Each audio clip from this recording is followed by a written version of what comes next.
Scarlett and Eliza, thank you once again for speaking to us. And for anyone who didn't see the first video with you guys, if they go onto the Victa YouTube channel, we recorded that before the Paralympics in the summer. So several months, weeks after the Paralympics, and we're going to chat a little bit about what life has been like since you've come back from Paris. But first of all, how was it? How was the experience?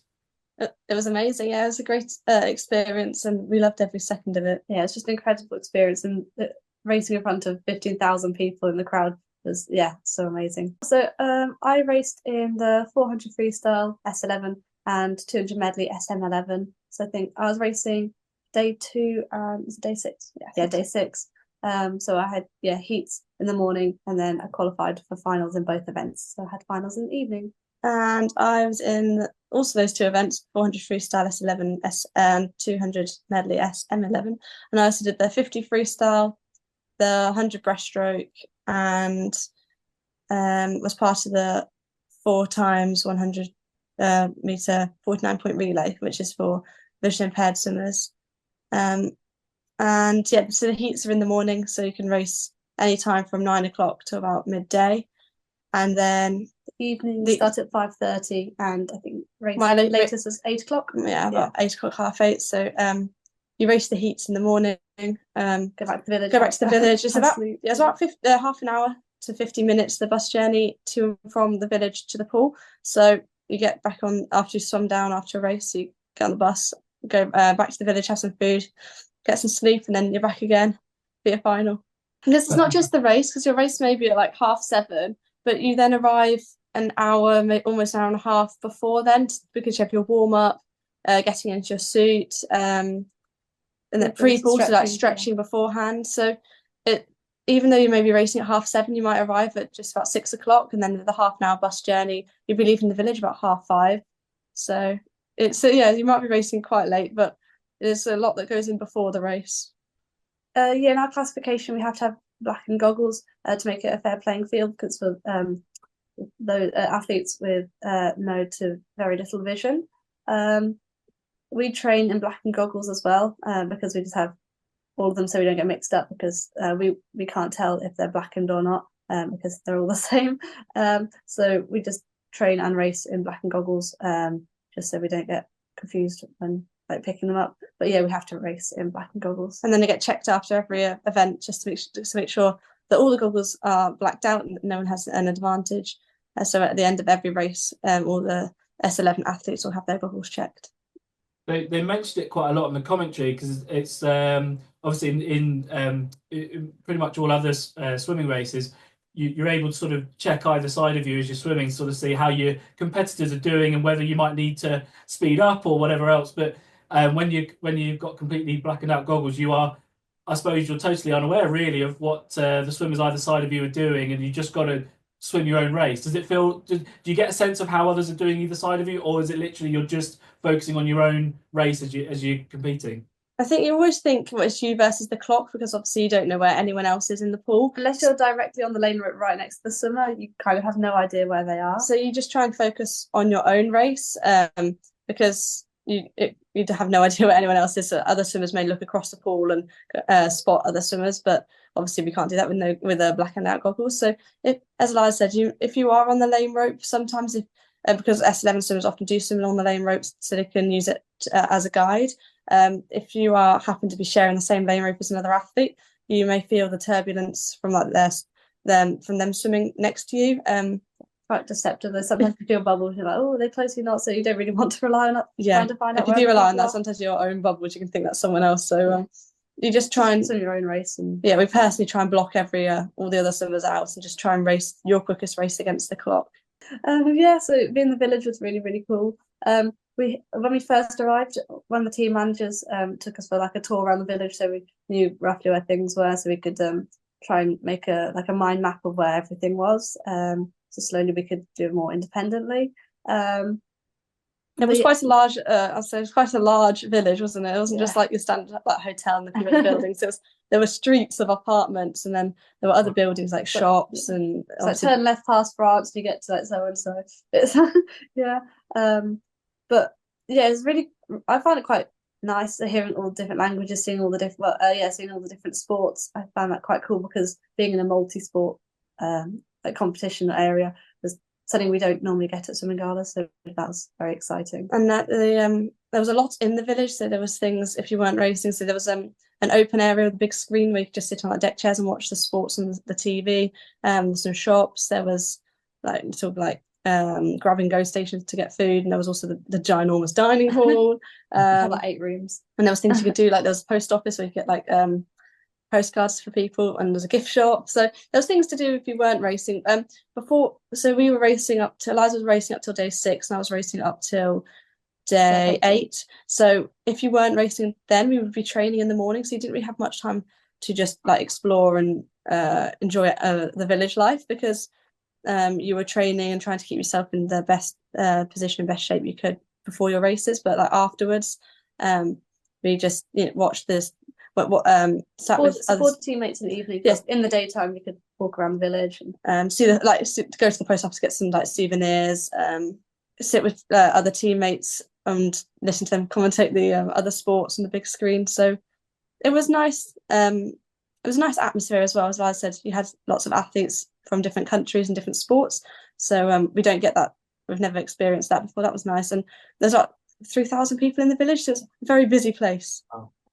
And there was a lot of chat certainly in the UK about how accessible or inaccessible Paris was, especially during the Paralympics. How did you find that experience for yourselves? I thought it was pretty good, actually. Took me a while to get used to the layout, to try to memorize it all, but I got there after about a week and a half, so that was quite nice. By the time I remembered it was time to go. But yeah, I found it okay. It was quite good. Aquatics GB, who we were with, the team managers gave us assistance when we needed it, so that was like around the food hall or if we're going to a new place. But we tried to learn the routes, so we knew the routes around the swimming pool, so we could walk around there independently, and we were learning routes around the village, so like to the dining hall, to the different other areas around there. So we were but I think because it was so busy, I think that was the main not issue, but it was just a very busy place, and especially the dining hall was very, very busy. And there was no like stick to the left. There was no like instructional direction, so people could just walk anywhere down the path. So I think that it was navigating through so many people was the main issue for us. And also they had like these electric cars that go around the village. People could take. Gosh. They were very silent, so yeah, you had to just make sure if you're crossing the road, just to be very careful to listen to this very quiet humming noise. But it was good. I think people were very aware, obviously, because there's lots of VI athletes as well with their canes. People did get out of the way, and people were very aware and did offer support if you needed it as well. That's another good thing. Everyone was so friendly there that if you ever did need support, you could always just ask someone. That's good. That's brilliant. Because it sounds like overall, both the training, the competing, and just athlete life in general, it sounds like you had an amazing time whilst you were there. Yeah. And the chocolate muffins are great. We forgot to mention that. Yeah. They were very big and very dense, but they were very good. I quite like the food. People said it was repetitive. I quite liked it. There was like 5 different rooms. So there was some with there was a world section with like pasta and pizza, and then like meats and vegetables, and there was like an Asia section with rices, curries, things like that. And then what was the other section? France. Oh no, there was just France, which is like typical French food. So yeah, I'll just touch on that. But it was a good experience. It was amazing to have so much support as well, because the venue the swimming pool was all sold out almost every session. And walking out to like 15,000 people was just a noise I've never experienced. It was incredible. I liken it to that like of a concert almost. It was that loud, and if there were French swimmers swimming, it was about 100 times louder. So the French people, and then because also it was very close to Britain, lots of people did come across. The support, especially for Paris sport, was amazing. What's it been like since you've been back from the Paralympics? I'd say like the most surreal thing was, as you said, special. Yeah, TMS. Yeah.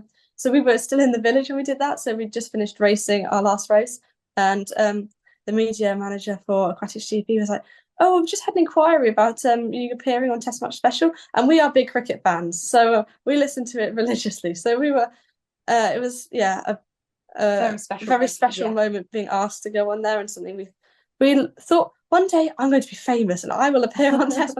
So living that dream was very surreal. Definitely a highlight on that. So we love the radio. So also being asked to speak on things like In Touch on Radio 4, that was also lovely because we listened to that as well. So shows that we listened to and then being asked to speak on it was something we never thought we'd do.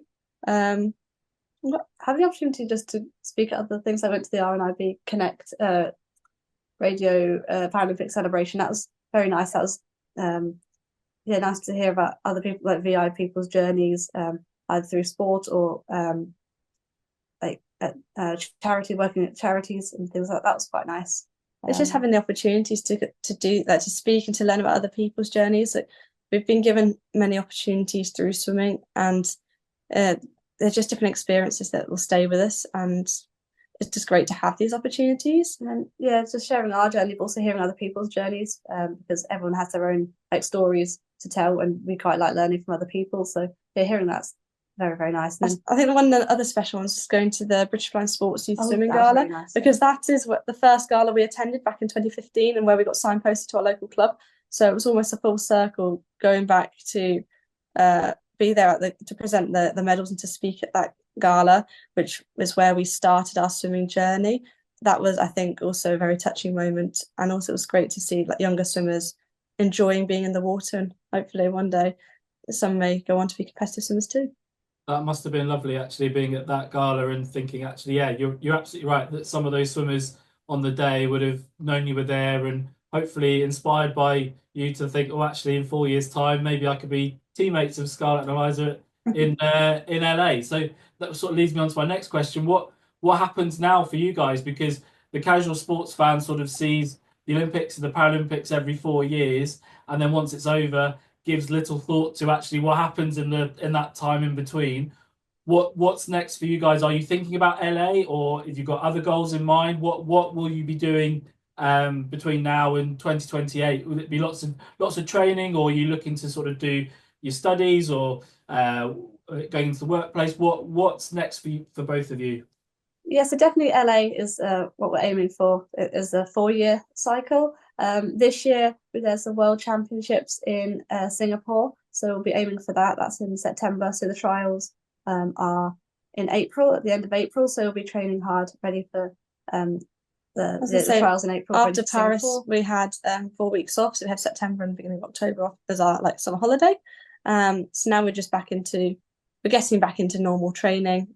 We had a staggered return for about 6 weeks, so we're just doing our first competitions back. So yeah, as Eliza said, we're working towards the trials, the World Championships, which will be in April, and then the trials in April, yeah. And then hopefully on selection, how we swim there, we will go towards Singapore in September. Even though everyone just sees the big competition every 4 years, the Paralympics, the World Championships this year, and there will be one in 2027, and then the Europeans in 2026. They're a major competition in the Paris swimming calendar. They're up there. They're not the Paralympic Games, but they are the same level, just without the many other sports and the media coverage. They are the biggest competition of the Paris swimming calendar each year. So we work hard towards that and giving our best performances. Outside of swimming, we're not really sure yet. We're looking at universities this year, and then maybe for September 2025. Yeah, we're on gap year part 2. Yeah, gap year part 2. But yeah, just looking at unis at the moment is what we're doing in the daytime when we're not training. Do you know what you'd like to study at uni? Not sure yet. We were investigating that, because obviously we need to decide what subjects to do, but also when we look at the universities, we need to consider the accessibility of courses from a vision impairment perspective, but also see if they can accommodate our swimming, because some universities have quite strong swim teams, so we just look at the universities, see if they can accommodate to the different needs. A long checklist. Yeah. We'll have to keep us updated with how you get on with that. And I suppose obviously you can put Paralympian on your CV, but the other big marker that you can put on your CV is obviously Victa Changemaker. You're both part of the Victa Changemaker program this year. How are you finding that experience? What have you guys been doing so far? And I suppose, would you recommend it to others that are sort of looking to join the program? Yes, I'd definitely recommend it to others to join the program, because it's really, really nice to hear other people's stories and to learn from a great group of people. I'd say everyone's got their own experiences, and it's great to learn from everyone else's stories who are part of this program this year. It's also nice to raise awareness of specific topics. So some of us want to raise awareness of sport and vision impairment in sport. And some people want to raise like the arts, which is an area that we quite like but don't know much about. So hearing other people's perspectives of like the accessibility of the arts is I'd quite say interesting. if people want to go into getting their voice heard, I think Changemakers is a great way to have that, and also to learn the skills in doing that and advocating what you want, because it's a great platform to express your ideas and share them to the wider community. So we're currently in October for Blindness Awareness Month, wrote a blog on our Paralympic journey and VI swimming, just to raise awareness of that and hopefully break down the barriers that come with it for other VI swimmers. Brilliant, and look forward to seeing what you guys achieve as part of Victa Changemakers, and also what you go on to achieve in swimming, university, and everything else. So thank you again for speaking to us, and I'm hopeful we'll speak again to you soon. Thank you.